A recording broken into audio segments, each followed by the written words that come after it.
తాడేపల్లి మండలం, సూర్యాపేట జిల్లా. నేను గ్రామ శాఖ కాంగ్రెస్ అధ్యక్షుడిని.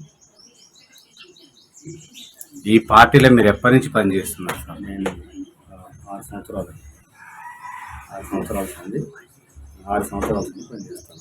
గతంలో ఏ పార్టీలు ఉన్నారు? గతంలో సిపిఐలో ఉన్నా.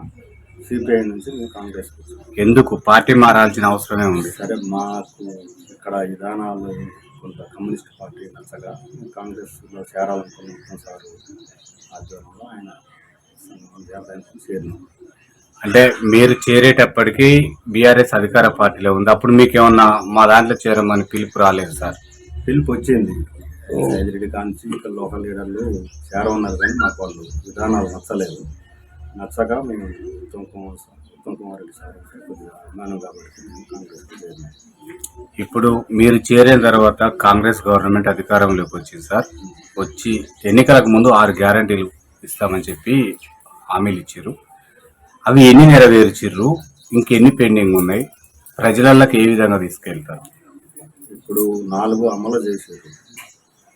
అయితే బస్సు ఉచితం అనే దాని మీద కొంచెం ఆటో కార్మికులు ఇబ్బంది పడతారు. దానికి కొంత ప్రభుత్వం వాళ్ళ గురించి ఏదన్నా ఆలోచించాలి. ఒకటి, ఇప్పుడు ఈ 4 ఇంప్లిమెంట్ చేస్తారు. ఇంకో 2 సరే, ఎలక్షన్ లైన్ జాతర ఇప్పుడు జాతర చేయాలి. కంపల్సరీ ఈ రైతు బంధు అనేది కంపల్సరీ పడాలి. దానివల్ల కొంత రైతులకు మరి రైతు బంధు అందరూ చేయాలి. నీళ్లు కూడా రావట్లేవు కదా? నీళ్ళు పోయిన ఫిబ్రవరి 1కి ఇచ్చారు, ఒక వారం రోజులు. మళ్ళీ అదే విధానంలో ఒక వారం రోజులు ఇస్తే ఇప్పుడు మొత్తం వర్షాలకు వచ్చాయి పొలాలు అన్నీ బేడపడితే వారం రోజులు దయచేసి ప్రభుత్వం ఆలోచించి ఇవ్వాలని మేమంతా మనం చేస్తాం. అంటే ఇప్పుడు 200 యూనిట్ల కరెంటుది కూడా 0 బిల్లు కొడుతున్నారు సార్. అది కూడా ఈ ప్రజలకు ఓకే చేస్తున్నారు, అమలు అయిందా ఇక్కడ? అంటే కొంతమందికి అన్ని కరెంటు శాఖ వాళ్ళు వచ్చి కొన్ని తీసుకొని పోయిండు. కొంతమందికి వస్తుంది, కొంతమందికి మరి అది రేషన్ కార్డు ఉన్న వాళ్ళ గట్ట అమలు కావట్లేదు. ఏదో ఎండిఓ కాడికి పోయి దాని మీద దరఖాస్తు మన రేషన్ కార్డు ఏం చేస్తే బయ్యం ఉంటుంది, ఆ ప్యాచ్ నడుస్తుంది. ఎవరికి అయితే కొంతమందికే బిల్లు చెడు బిల్లు అనేది మనకు వచ్చేది. చాలా మందికి అయితే ఆ ఎండిఓ కాడికి పోవట్లేదు. సార్, ఇక్కడ మాజీ ఎమ్మెల్యే చానంపూడి సైదిరెడ్డి ఓడిపోవడానికి ప్రధాన కారణం ఏంటి సార్? ఆయన ప్రతి గవర్నమెంట్ ఆఫీసుని ఒక అడ్డాగా మారుస్తుంది. చిన్న సమస్య వచ్చినా కానీ పోలీస్ స్టేషన్ ఏదో నేటి దుర్మార్గంగా అడ్డాగా మారుస్తుంది. కమిషన్లు, ఏదన్నా పని వర్క్ ఇచ్చినా కానీ కమిషన్లు, చేపల చెట్లు ఉంటే కమిషన్లు, కాంట్రాక్టర్లు ఉంటే కమిషన్లు, అంతా దాన్ని టీఆర్ఎస్ వాళ్ళు తప్ప వేరే వాళ్ళు ఇండియో ఆఫీసు కానీ ఎంఆర్ ఆఫీసు కానీ పోలీస్ స్టేషన్ అయితే నెరి వాళ్ళు అడ్డాగా అన్నట్టుగా చేశారు. దానివల్లనే బాగా జనాలు వ్యతిరేకత వచ్చింది. న్యాయం అన్యాయం అనేది చూడలేదు. అది న్యాయం కానీ అన్యాయం కానీ అట్లా చేసింది కాబట్టి ఆయన ఓడిపోయింది. మీరు ప్రతిపక్షంలో ఉన్నప్పుడు మీకు జరిగిన అవమానాలు ఏమన్నా ఉన్నాయా సార్? మర్చిపోలేని ఉన్నాయి సార్. ఎట్లాంటి ఏంటి, ఏం జరిగింది చెప్పండి. ఒక సమస్య మామూలుగా ఊళ్ళో ఘర్షణలు, ఏదో ఒక సమస్య అటు ఇటు ఘర్షణ పడుతుంది. ఒక న్యాయమైన సమస్య మేము పోలీస్ స్టేషన్ పోయినా కానీ దాన్ని ఎస్ఐ గారు కనీసానికి న్యాయం ఉన్నా కానీ తిట్టి అల్లగొట్టింది. మొత్తం కూడా పక్కన అట్టాడే ఎండో ఆఫీసుకు పోయినా అదే పరిస్థితి. మేము పోతే పురుగు లెక్క చూసుకునేదాన్ని. కనీసానికి ఇంత కూడా పట్టించుకోకపోయింది. వాళ్ళు మా సమస్య న్యాయమైన సమస్య అని కొట్లాడినా కానీ పట్టించుకోకపోయింది. ఇప్పుడు మీరు అధికారంలోకి వచ్చిన సార్, ఇప్పుడు అట్లాంటివి ఏమైనా జరుగుతున్నాయా? ఇంకా అట్టాడి ఏం లేదు. కాంగ్రెస్ ప్రభుత్వం అట్లా ఉండదు. దాదాపు నా అభిప్రాయం అయితే అట్లా ఉండదు. ఉత్తమ్ సార్ అయితే మేము న్యాయం మమ్మల్ని కూడా తప్పు చేసి మేము కార్యకర్తలను పోయినా ఈ తప్పు అని తిడతారు, మొహాన్ని తిడతారు. న్యాయం ఉంటేనే ఏమంటే ఫోన్ చేసి ఇగో ఇది న్యాయం చేయమని అంటాడు. కానీ తప్పు ఉంటే మమ్మల్ని తిడతారు. ఆ నుంచి ఫోన్ కూడా చేయరు. అది ఆయన అయితే అట్లా చేయడని మేము అనుకుంటున్నాం సార్. బీఆర్ఎస్ పరిపాలనలో ఇక్కడ దళిత బంధు కానీ బీసీ బంధు అట్లాంటివి ఎంతమందికి వచ్చినాయి సార్? ఇక్కడ ఒక్కళ్ళకి వచ్చింది బీసీ బంధు, దళిత బంధు ఒక్కళ్ళకి రాలేదు. మాటలు చెప్పారు, వస్తున్నాయని దరఖాస్తులు పెట్టారు. 100 మంది ఊరు మొత్తం దరఖాస్తులు పెట్టుకున్నారు, ఒక్కళ్ళకి రాలేదు. ఒక్కళ్ళకే ఒక మంగళవారం పిల్లగానికి ఒక బీసీ బంధు 1,00,000 రూపాయలు వచ్చింది. ఒక్కళ్ళకి కూడా ఏమీ రాలేదు సార్. ఇక్కడ అధికార పార్టీ సర్పంచ్ మరియు దళితుడు అతనికి కూడా రాలేదా సార్? రాలేదు. మనవసుడు చెప్పారు, మళ్ళీ క్యాన్సిల్ అయినాయని చెప్పారు. ఒక్కళ్ళు సర్పంచ్కి రాలే, సర్పంచ్కి ఆశ పెట్టి తీసుకుపోయారు. అసలు టీఆర్ఎస్ తీసుకుపోయారు, నీకు దళిత మంది ఇస్తాం, 2 ఇండ్లు ఇస్తాం, ఇక ఏదేదో ఆయన ఆశ పెట్టి తీసుకుపోయారు. ఒక్కటి కూడా ఇలా పాపం ఆయనకైతే. ఇక్కడ మిషన్ భగీరథ వాటరు అందరికి ఇంటింటికి మిషన్ భగీరథ అందుతుందా? సుక్క రాట్లే. మిషన్ భగీరథ అనేది వేస్ట్ పథకం, అది సుక్క రాట్లే. అదేదో లేని ఏరియాలలో పెట్టుకుంటే బాగుండేది. ఇక్కడ కాలాకింది ఏరియా ఏదైనా ఉంటే బోర్లు పడుతున్నాయి, అన్ని నీళ్ళు ఉన్నాయి కాబట్టి ఇక్కడ ఏరియా అనేది అవసరం లేదు. ఆయన ఉన్నా కానీ సుక్కరం నీళ్ళు ఉన్న కాడ కూడా సుక్క రాట్లేదు. నీళ్ళు లేని కాడ ఏమొస్తాయి సార్? మా ఏరియా నీళ్ళు వాటర్ ఉన్నది, ఉన్న కాడ కూడా సుక్క రాట్లేదు. మా ఎల్లుండలు మీరు ఎక్కడన్నా ఎక్కడ ఏ పంపకని లేదు, సుక్క రాట్లేదు. సార్ ఈ వెలిదండాకి ఒక ప్రత్యేకత ఉంది, ఏంటిది అసలు? ఏంటి ప్రత్యేకత ఏంటి సార్? ప్రత్యేకత అంటే తెలంగాణ సాయుధ పోరాటంలో పాల్గొన్నారు ఇక్కడ. ఎర్నట్ల మట్టయ్య గారు అయితే, సీతారామయ్య గారు, ఆయన పాలూరి సూర్య, వీళ్ళంతా నాయకత్వం వహించారు. ఇక్కడ నుంచి సెంటర్ చేసుకొని దాంట్లో నిలబడి పోరాడేది. కాకపోతే పూర్తి వివరాలు నాకు అంత తెలియదు, కానీ వాళ్ళు ఆ ఉద్యమ నేపథ్యం అయితే నాకు తెలుసు, వాళ్ళు చేసిన పోరాటాలు. ఇక్కడ ప్రజాపాలన కార్యక్రమం ఏర్పాటు చేసింది సార్ గవర్నమెంట్ రాగానే. ఆ ప్రజాపాలనలో దేనిపైన ఎక్కువ అప్లికేషన్స్ వచ్చినాయి? ఏ సమస్యలపైన ప్రజలు అప్లికేషన్స్ ఇచ్చారు సార్? ఇండ్ల మీద ఇచ్చారు ఎక్కువ, అంటే రకరకాలవి ఉన్నాయి. పింఛన్లు కొంతమంది ఇచ్చారు, మేజర్గా అయితే ఇండ్ల సమస్య ఉన్నది. పేదోళ్ళకి ఇల్లు ఇవ్వాలి, రేషన్ కార్డులు ఒకటి ఇచ్చింది, ఇక పింఛన్లు కొంతమంది అని, ఇక కొంతమంది ఈ గ్యాస్ ఇవన్నీ అన్ని రకాలవి పెట్టుకున్నారు. ఇక్కడ డబుల్ బెడ్రూమ్ ఇల్లు ఎంతమందికి వచ్చినాయి సార్? ఒక్కళ్ళకి రాలేదు సార్ డబుల్ బెడ్రూమ్ అనేది, ఒక్కళ్ళకి రాలేదు. పోనీ ఇందిరమ్మ ఇండ్లు ఉన్నాయా? ఇక్కడ ఇందిరమ్మ ఇల్లు ఈ ఊరు తెల్లగా ఉందంటే ఇందిరమ్మ ఇల్లు ఉంది, ప్రతి ఒక్కళ్ళ మధ్య కట్టుకున్నాం ఇక్కడ. అయితే సార్ ఇక్కడ సీసీ రోడ్లు కానీ డ్రైనేజీ వ్యవస్థ అస్తవ్యస్తంగా ఉన్నది. అసలు ఎక్కడ జాప్యం జరిగింది సార్? అధికార పార్టీని సర్పంచ్లో ఉన్నారు కదా, ఎక్కడ జరిగింది లోపం? అంటే అధికార పార్టీకి మొన్న లాస్ట్ దశలో పోయిన సర్పంచ్ ఎమ్మెల్యే పార్టీ 100 కేసులు గెలిచింది. లాస్ట్ ఆయన 100 కేసులు ఉండగా ఆయన నిధులు ఏమి ఇవ్వలే. లాస్ట్ దశలో పోయినాక కూడా ఆయనకి ఏం సర్పంచ్ పెట్ట నిధి ఇవ్వలేదు. అది దీన్ని అసలు అధికారం పార్టీలు ఉన్నాయి కానీ ఏ కూడా పట్టించుకోలేదు, డెవలప్మెంట్ లేదు ఇంతవరకు. కమ్యూనిస్టుల పరిపాలనలో మరి సర్పంచ్ అనేది ఉద్దేశం లేదు, కానీ ఇక్కడ వాళ్ళకి చిన్న చూపు చూసారు. సార్ మీరు ఆ పార్టీ నుంచి పార్టీకి రావడానికి గల కారణం అంటే పదవుల కోసం వచ్చారా, లేక కాంగ్రెస్ అంటే అభిమానంతో వచ్చారా సార్? కాంగ్రెస్ అంటే అభిమానంతో వచ్చినాం. పదవులు మాకేం పదవులు అనుభవిస్తారు, కాంగ్రెస్ అనే అభిమానంతో వచ్చాను. వచ్చిన కాంచి కూడా నిజాయితీగా చేస్తాను అంతా. ఇప్పుడు దాదాపుగా అయితే ఊరైతే మేజర్గా ఉన్నది. మొన్న కూడా 230 ఓట్లే అనుకోబడ్డాయి సార్. ఇక్కడ మన ఉత్తమ్ కుమార్ రెడ్డి ఎంపీగా ఉన్నప్పుడు ఈ గ్రామానికి ఎలాంటి నిధులు తెచ్చారు, ఎలాంటి అభివృద్ధి ఆడిచ్చారు సార్? నిధులేం లేవు వాస్తవం, ఎందుకంటే ఆయన కూడా లేవు, కేంద్ర గవర్నమెంట్ కూడా ఇవ్వలేక ఆయన కొద్దిగా ఒప్పిస్తే అక్కడక్కడ ఇచ్చాను అంతే. కానీ మా ఊరికి అయితే ఎంపీ నిధులు అయితే ఏం రాలేదు.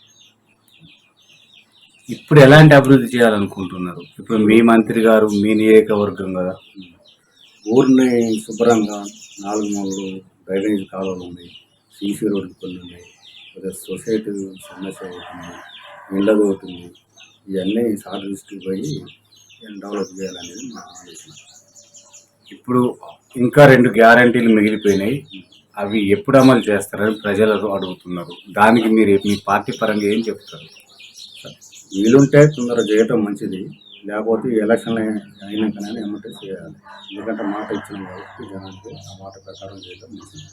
రైతు బంధు కూడా పడలేదు. రైతు బంధు కంపల్సరీ ఇప్పుడు పడాలి. పడటం అంటే ఎందుకంటే రైతు వల్ల ఉన్నది కంపల్సరీ పడాలి. అది ఎంత పెడతారు? 10 ఎకరాలు పెడతారా, 5 ఎకరాలు పెడతారా? ఒక సిస్టమ్ పెట్టి దాని ప్రకారం ఎవరికి వేసినట్టు వేయటం మంచిది. సరే, ఉచిత బస్సు పైన మహిళలు తిరస్కరిస్తున్నారని చెప్పేసి చూస్తున్నాం కొన్ని చోట్ల, ఎంతవరకు వాస్తవం? మహిళలు ఎవరు తిరస్కరిస్తారు? అది తప్పు ఉంటే, కానీ మహిళలు ఎవరైనా ఫ్రీగా పెట్రోల్ ఎందుకు అట్లా అంటారు, అట్లా ఏమి ఉండవులే. కానీ కాకపోతే కొంత ఆటో కార్మికులు కొద్దిగా ఇబ్బంది పడుతుంది. వాళ్ళకి ఏదైనా ఉంటే ప్రత్యామ్నాయం ఏర్పాటు చేస్తే బాగా ఉంటుంది. మీరు కాంగ్రెస్ పార్టీకి ఎలాంటి సేవలు అందిస్తున్నారు ఇప్పుడు గ్రామశాఖగా? గ్రామశాఖగా ఈ ఊళ్ళో ప్రజలకి ఏమన్నా సమస్యలు వచ్చి మనం చెప్పుకుంటే నాకు తోసింది నేను కాకపోతే ఒక పంచాయతీ ఇటు పంచాయతీ ఉంటుంది, ఇంకో ఏదో ఉంటుంది. మా శాతం వ్యవసాయం చేస్తున్నాం. ఇప్పుడు మొన్న ప్రభుత్వం వచ్చింది కాబట్టి ఇప్పుడు మొన్న నుంచి ఏమన్నా సీఎంలు పనులు ఉన్నా ఇంకా లేకపోతే అధికారులతో ఏమన్నా మాట్లాడి మా దృష్టికి వచ్చినా చేసుకుని మాట్లాడిస్తున్నాం. గత ప్రభుత్వంలో జిల్లా మంత్రి జగదీశ్వర్ రెడ్డి ఉన్నప్పుడు ఈ ఊరిని ఎలాంటి అభివృద్ధి చేశారు సార్? అభివృద్ధి అనేది శూన్యమండి, ఏం చేయలేదు. టీఆర్ఎస్ ప్రభుత్వంలో నాకు తెలిసినంత వరకు ఏం చేయలేదు. ఇక్కడ సీసీ రోడ్లో ఒక 20 లక్షలు తెస్తే అది మీరు చూసిన ఒకటి అప్పుడే పోయింది, మొత్తం కొట్టకపోతుంది, లేచిపోయింది. ఒట్టు ఇసుక పోసి చేసేది అంత అంతే తప్ప ఇంత కూడా ఏం చేయలేదు. ఈ లిఫ్ట్ వరకు వచ్చిందంటే ఉత్తమ సార్ ఉన్నప్పుడే వచ్చింది లిఫ్ట్. ఇక కానీ కొత్తగా అయితే టీఆర్ఎస్ ప్రభుత్వం ఇది ఊరికి చేసింది. గత ప్రభుత్వంలో చెట్లు కొట్టడం ద్వారా ఈ కోతులు ఏవైతున్నాయో మొత్తం ఊర్ల మీద పడి రైతుల పంటలను ఆగం చేస్తున్నాయి. మీ ప్రభుత్వంలో కోతుల నిర్మూలన ఏమన్నా చేపడతారా? అది పై నాయకత్వం ఆలోచిస్తారు సార్. ఇప్పుడు మా గ్రామంలో అయితే కోతులు అయితే ఏం లేవు, మా కాన్న అయితే లేవు, దాదాపుగా అట్లా మా గ్రామంలో. నేను ఇంకోటి సార్, ఇప్పుడు మొన్న సీఎం గారు కూడా అన్ని విలేజ్లకి అందరు ఎమ్మెల్యేలకు ఆర్డర్స్ ఇచ్చిండేది ఊర్లలో బెల్ట్ షాపులు బంద్ చేయాలని చెప్పేసి. మునుగోడు కాన్స్టిట్యున్సీలో మొత్తం పూర్తిగా ఎమ్మెల్యే గారు బంద్ చేయించారు. ఇక్కడ మీ మంత్రి గారు ఏమన్నా బంద్ చేయించి మహిళలకు న్యాయం చేసి ఏర్పాట్లు ఏమైనా చేస్తున్నారు? ఇంకా అది మా దృష్టికి ఏం రాలేదు, కానీ చేయటం అయితే మంచిది అభిప్రాయం. బెల్ట్ షాపులు అనేది తీసేయటం, ఎందుకంటే గ్రామాలకి లేకుండా బెల్ట్ లైసెన్స్ ఉన్న కాడ అమ్మితే పోవటం తగ్గుద్ది, తాగటం తగ్గుద్ది. ఇప్పుడు ఇక్కడ అందుబాటులో ఉంది కాబట్టి మనం పోయి ఆడ తెచ్చుకొని తాగుతుంది. అదే అక్కడ ఉంటే ఎవరు పోలేడు, ఇతరు కూడా బెల్ట్ షాప్ ఉంది, దానికి ఎవరు పోతారు? ఎప్పుడో అవసరం అనుకుంటే 6 కిలోమీటర్లు బండి వేసుకొని పోవాలి. దానివల్ల తగ్గుద్ది, మంచిది అభిప్రాయం అయితే మంచిది. గత ప్రభుత్వంలో మహిళలకి రక్షణ ఎక్కడ కూడా కలగలేదని చెప్పేసి మీరు అప్పుడు ప్రతిపక్షంలో ఉన్నప్పుడు అన్నారు. మీ ప్రభుత్వంలో మహిళలకు ఎలాంటి న్యాయం చేస్తారు? ఇలాంటి వాళ్ళ సమస్యలు ఏముండే ప్రభుత్వానికి తీసుకుపోయినప్పుడు మరి అది దాని మీద అవుతుంది రికార్డు. అంటే ఎలాంటి న్యాయం చేస్తారు? వాళ్ళ సమస్యని బట్టి వాళ్ళు ఏమి చెప్తారో దాన్ని బట్టి న్యాయం చేస్తాం. వాళ్ళకి ఏమున్నాయనేది ఎలాంటి న్యాయం అనేది మనకి అడుగుతున్నాం. మీ రాష్ట్ర ప్రభుత్వం అంటే మీ కాంగ్రెస్ గవర్నమెంట్ మహిళలకు ఎలాంటి న్యాయం చేస్తారు? ఆల్రెడీ సీఎం గారు ఉచిత బస్సు పెట్టి వాళ్ళందరినీ బస్సుల ఎక్కించి తిప్పుతుండ్రు. అది న్యాయం అన్నట్టే కదా సార్. అంటే అసెంబ్లీలో కూడా గత ప్రభుత్వం మహిళలకు చోటు దక్కియలేదు, మరి మీ ప్రభుత్వం అయితే చోటు దక్కించింది. నిజంగా ప్రజలు ఏ విధంగా అనుకుంటున్నారు?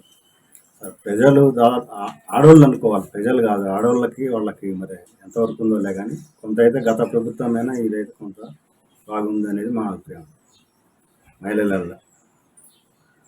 మీరు ఇప్పుడు అంటే కాంగ్రెస్ పార్టీకి కానీ ఈ విలేజ్కి కానీ ఎలాంటి సేవ చేయాలనుకుంటున్నారు? ఇక్కడ డెవలప్మెంట్ తీసుకొచ్చి ఊరిని డెవలప్ చేయాలనేది ఉన్నది. బాగా నిధులు తెచ్చి ఏమేమి ఉన్నాయి, రోడ్లు ఉన్నాయి, డ్రైనేజ్ కాలం ఉంది, ఇక లిఫ్ట్ ఉంది, కొంత బడికి కొంత ఉన్నది.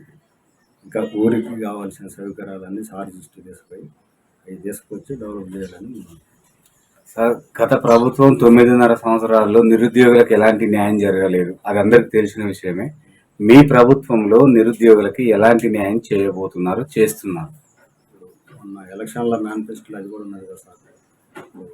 నిరుద్యోగులకి ఎంత 4,000, 5,000 ప్రకటించారు. అది చేస్తుందని అనుకుంటున్నాం ప్రభుత్వం కంపల్సరీ. అది చేస్తే కొంత న్యాయం. ఇప్పుడు ఆల్రెడీ మొన్న కొన్ని నర్సింగ్ పోస్టులు 7,000 ఇచ్చారు, ఇంకా కొన్ని చేస్తారు.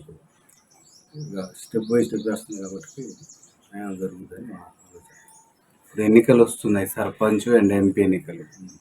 ఓటర్లకు ఏం చెప్పదలుచుకున్నారు? ఎలా మీరు అంటే మీ పార్టీని గెలిపించండి అని ఎలా చెప్తారు? వాళ్ళకి ఏం తీసుకెళ్తారు వాళ్ళ దృష్టికి? కాంగ్రెస్ ప్రభుత్వం ఇప్పుడు ఈ 6 గ్యారెంటీలని ఆల్రెడీ తీసుకుపోయినాం, మళ్ళీ తీసుకుపోతాం. ఇప్పుడు 4 సక్సెస్ అయినాయి, ఇంకా 2 కూడా సక్సెస్ చేద్దామని చెప్తాం జనానికి. ఈ ఇండ్లు ఉన్నాయి, ఇండ్లు కంపల్సరీ ఇస్తామని చెప్తాము. కొంత పింఛన్ లేని వాళ్ళకి పింఛన్, ఈ రేషన్ కార్డు లేని వాళ్ళకి రేషన్ కార్డులు, ఇస్తామని చెప్తాం, కంపల్సరీ ఇప్పిస్తాం కూడా. మా ప్రభుత్వం ఇస్తుందని నమ్మకం ఉంది, ఇప్పిస్తాం. అదే జనాలు తీసుకుంటుంది. మీకు ఎంపీ అభ్యర్థి ఎవరైతే బాగుంటుంది సార్ ఇక్కడ? ఇక్కడ ఇప్పుడు పటేల్ రమేష్ రెడ్డిని ఏదో చేస్తున్నామని అంటున్నారు, అతను కరెక్ట్ పర్సనా? ఎంపీగా పనికొస్తాడా? అంతకు మించి పటేల్ రమేష్ రెడ్డే కరెక్ట్ అనుకుంటున్నాను దాదాపు. ఎందుకంటే ఇప్పుడు ఆయన 2 చెప్పాల్సింది చేయాలనే ఆకాంక్ష ఉంది ఆయనకి. సరే అట్లా ఉన్నోళ్ళకి ఇస్తే సేవాభావం చేస్తారని మంచిగానే ఉంటుంది ఆయనకి. సూర్యాపేటలో రామరెడ్డి దామోదర్ రెడ్డి ఓడిపోవడానికి గల కారణం ఏంటి? ఆయన పెద్ద మనిషి అనేది కొంత ఉన్నది, గెలిచేవాడు కంపల్సరీ. అక్కడ ఉన్న డబ్బులు కొంత పనిచేసింది, డబ్బులు ఈయన పంచలేకపోయిండు. ఆయన పంచిండేది జగదీశ్వర రెడ్డి పెంచింది, ఈయన డబ్బులు కనీసం జనానికి కూడా లేదు. అండ్ అది మెయిన్ డబ్బులు ప్రాబ్లం అనుకుంటున్నాను ఓడిపోవడానికి కారణం. జనాశాఖలకి డబ్బులు పోలే. ఇక చెప్పుకుంటారు పైకి చూడ డబ్బులు పెట్టాలని, ఎవరు పెట్టండి ఎవరు అన్నీ పెట్టి శాఖల వైపు వస్తాయి. కనీసానికి ఆడ ఏరియాలో కూర్చుని దిక్కు కూడా గెలిచింది మాకు. ఎందుకంటే పక్కదే కాబట్టి అట్లా దాంతోనే ఓడిపోయింది. కానీ జనం అయితే కాంగ్రెస్ అనే అభిమానం బాగుంది ఆ ఏరియాలో. అంటే అభ్యర్థి పటేల్ రమేష్ రెడ్డి అయితే గెలిచేవాడు, కంపల్సరీ గెలిచేవాడు. పటేల్ రమేష్ రెడ్డి అయితే గెలిచేవాడు. ఎందుకు 2 సార్లు టికెట్ ఎందుకు ఇవ్వలేకపోయింది ప్రభుత్వం? ఇక అది దామోదర్ రెడ్డి గారికి ఉన్న పైన ఇమేజ్ని బట్టి, ఆయన సీనియర్ కాబట్టి ఇది ఒకసారి గెలిస్తే బాగా ఉన్న అభిమానంతో ఇచ్చింది కాంగ్రెస్. అంతేగాని జనాలు ఎక్కువైతే వెనకే ఉన్నది, పటేల్ రమేష్ రెడ్డికే ఉండదు.